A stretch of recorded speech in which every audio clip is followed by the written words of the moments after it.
Mike Tannenbaum thinks the Steelers should trade Russell Wilson. I think a win-win here is to trade Russell Wilson to Minnesota.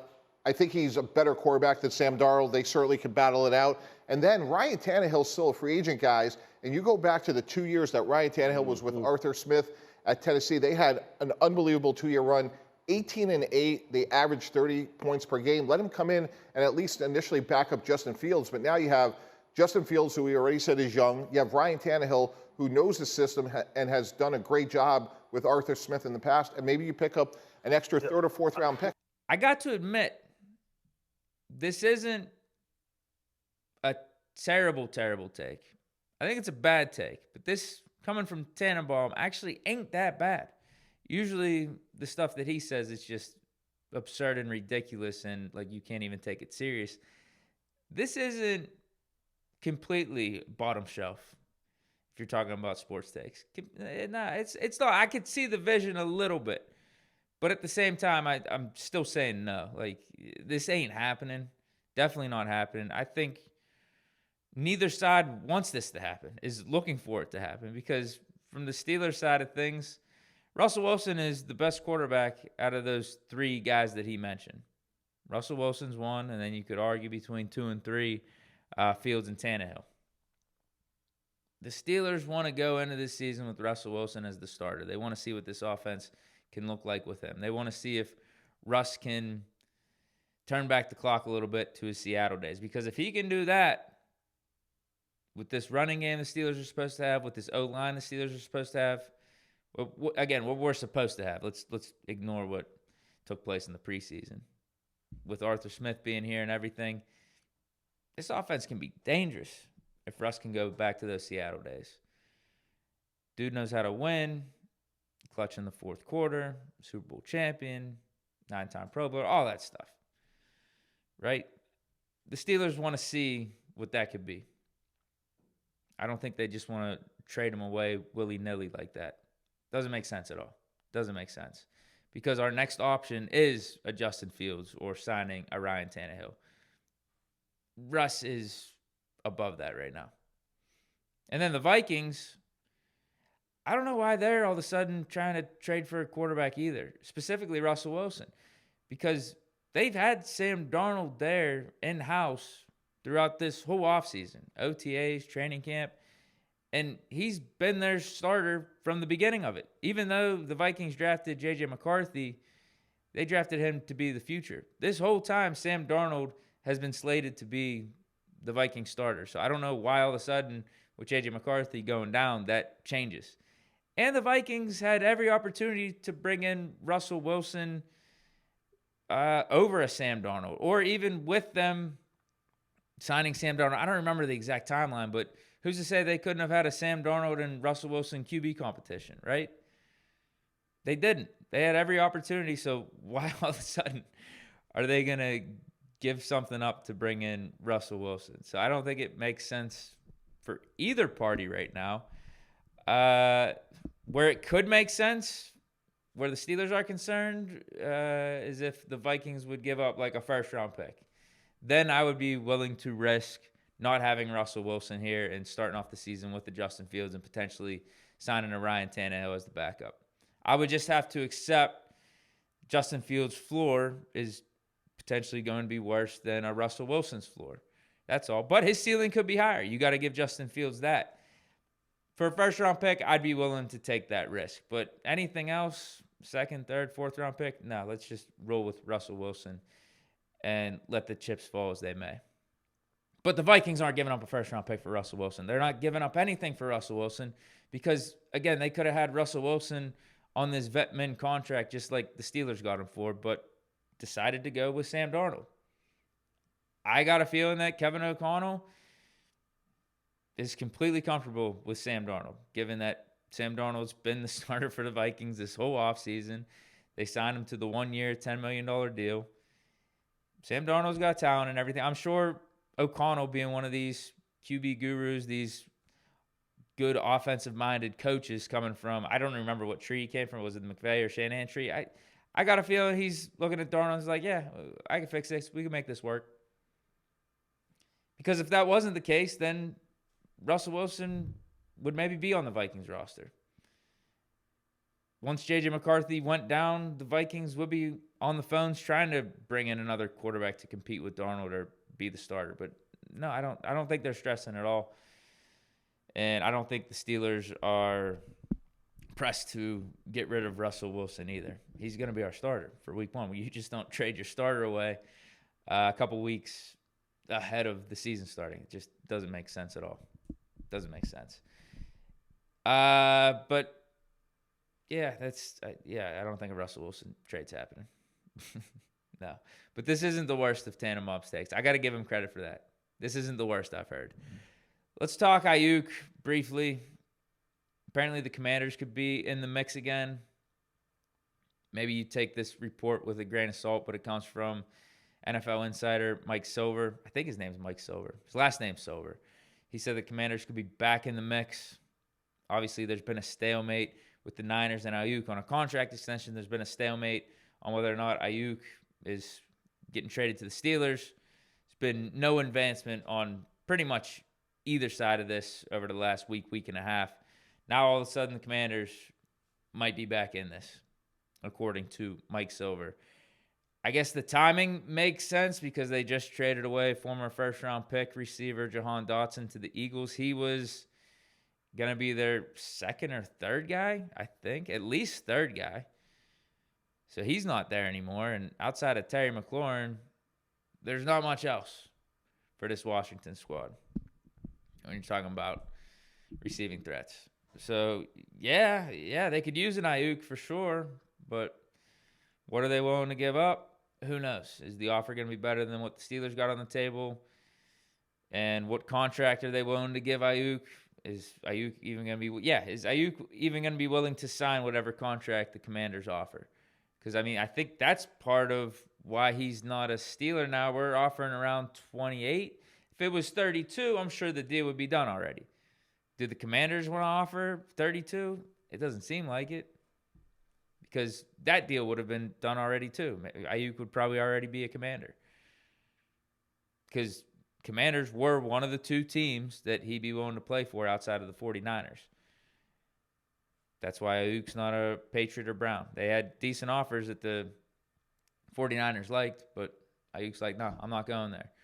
So if the Commanders were willing to offer something like the Steelers are offering right now, because it seems like the Niners would be open to what the Steelers are offering, they're willing to give the Niners that plus a $30 million contract, $32 million contract, then yeah, Aiyuk might be a Commander. I don't think that's the case, though, because it would have already happened. And then Tom Pelissero, he brought up a good point recently that the longer this goes on, the Steelers might be more apt to drop what their offer is, what their compensation is to get Aiyuk. Because it's like, all right, bro, it's not like we're getting Aiyuk and he's got a full training camp, or at least a couple weeks of training camp and a couple weeks of preseason. It's like, at this point, we're trading for Aiyuk and we're just going to be starting the season. There's not going to be as much of an acclimation period. So Steelers might be thinking, I'm going to drop this third rounder down to a fourth or a fifth rounder. We'll just offer you a second and a fourth. You should have accepted the offer a couple weeks ago. It would have been a second and a third. But now, we're bringing in Aiyuk cold. We're not going to be able to get him acclimated as much to the offense. We're dropping the offer. Okay, you don't want to take that? Good luck with your contract extension talks, because it seems like those are going slow. So I could see the Steelers gaining some leverage in this taking longer and longer, but it's not an optimal situation. Still, are we going to be opposed to getting Aiyuk, even if he's not, or even if he hasn't been here for training camp and all that stuff? Yeah, obviously. But that's part of the equation. It's definitely part of the equation, and which is why Omar Khan might be willing to drop the offer a little bit. And then, especially, too, the longer this goes on, and if the Steelers feel comfortable with their receiver room, it's like, you know what? We ain't even messing with this at all. So what if Van Jefferson and Roman Wilson, hopefully he's back for week 1, what if they show us some stuff? And we're like, we're not even messing with this trade at all. We'll keep our draft picks for next year. But it's pretty much in the same spot as it has been this whole time. Just a stalemate. complete stalemate. But maybe the Commanders are back in the mix. I don't think they are. I really don't. But who knows at this point. Last thing, let's do a preseason preview. This is going to be a lazy man's preseason preview because I don't think there's that much to talk about or like that much to go over for this final preseason game. Like we know what it is, right? We want to see the first team offense do something, look competent, Russ to put some points up on the board, get us feeling good heading into week one, give us some type of hope, give us some type of excitement about this offense. We obviously want to see that. We want to see Fields look better than what he did last week, look more in command of the offense, look more like what he did in the week one preseason game outside of the messed up snaps. So those are the main two things on offense. And then I just say overall, offense and defense and special teams, just get out of here healthy. Like, I don't need to see a TJ Watt out there. I don't need to see a Minka Fitzpatrick out there. I don't need to see a Patrick Queen out there. Tomlin said he was going to play the starters. I don't know exactly what that means because he said that last week and TJ didn't play. Minka played. Patrick Queen played. Did Cam Hayward? I don't think Cam Hayward played. So who knows, man? Just get out of here healthy. Good reports on Jaylen Warren. It looks like he's going to be good to go week one. He said he's going to be playing. I don't know if the Steelers are going to keep him out to save him from himself, but you know Jaylen Warren wants to be out there. And at least that's a better thing to hear than he's going to be questionable for week one or he might be out for the first couple weeks. But I don't know if that's a guarantee he's going to play because the Steelers might be cautious, but good to see a positive report on Jaylen Warren.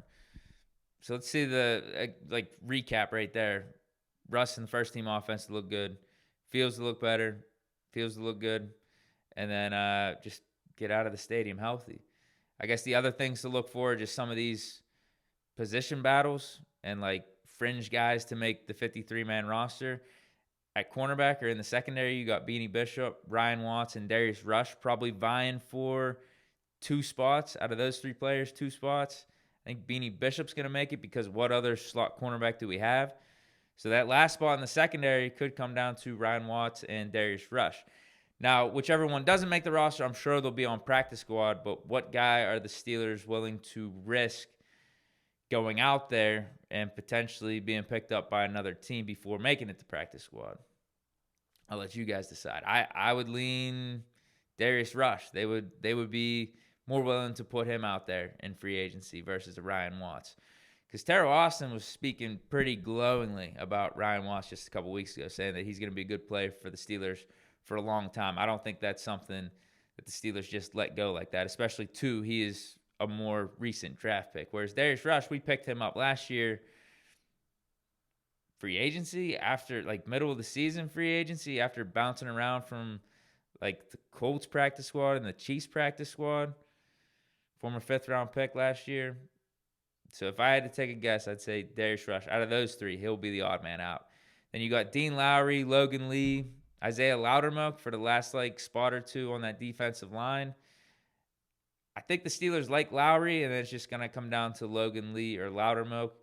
And what do they prefer? Do they prefer the new guy, the 6th-round pick, in Logan Lee, even though he's more of a project? Or do they prefer Loudermilk, a guy that's, I guess, more proven in the Steelers system? Not proven in general because we haven't really seen much of Loudermilk throughout these first 4 years, but a guy that you know can probably go out there and play some snaps for you early on in this season, and you could count on him to at least get the job done.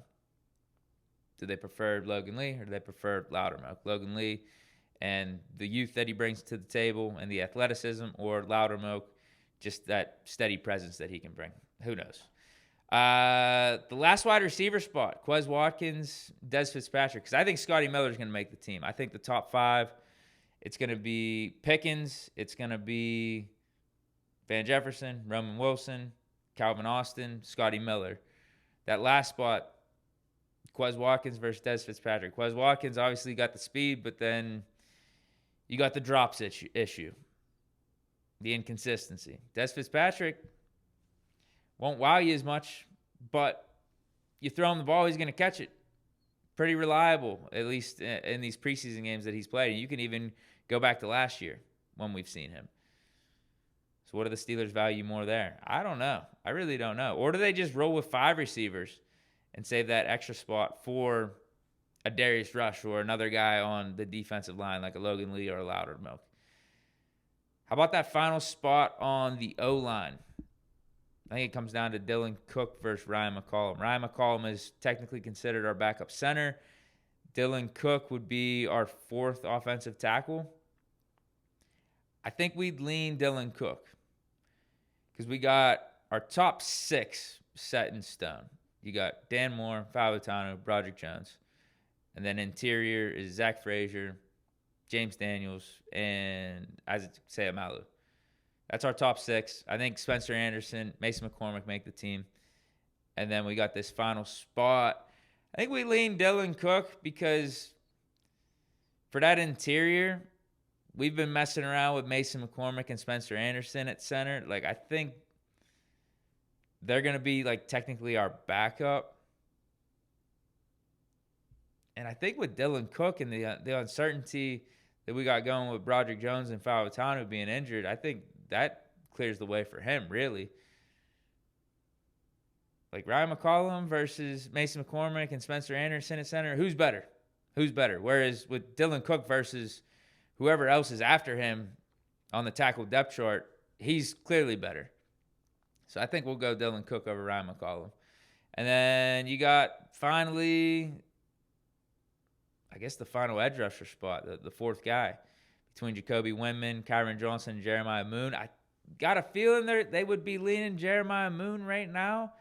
But watch out for Jacoby Windman, man. If he has a really good performance in this last preseason game, Steelers will go him. I would lean personally Jacoby Windman, but with where Jeremiah Moon has started this offseason and in training camp and OTAs and all that stuff, he's been considered, he's been slotted as our 4th guy, and he hasn't done anything to lose it, but I just think Jacoby Windman's got more upside. I think he's more talented at the position, more skillful at the position. He's got moves, man. He's got good moves. And you've seen him thus far in preseason. He's been making plays with that 2nd and 3rd team. But that's really what this preview comes down to. We got like 3 main things we want to see. And that's 2 of them are pertaining to the quarterback and the offense with Russ and Fields. 3rd, just stay healthy. And then we got all these little position battles. The fight for the final spots on the 53-man. That's it. I hope you guys enjoyed this edition of Big Deke News on a Friday.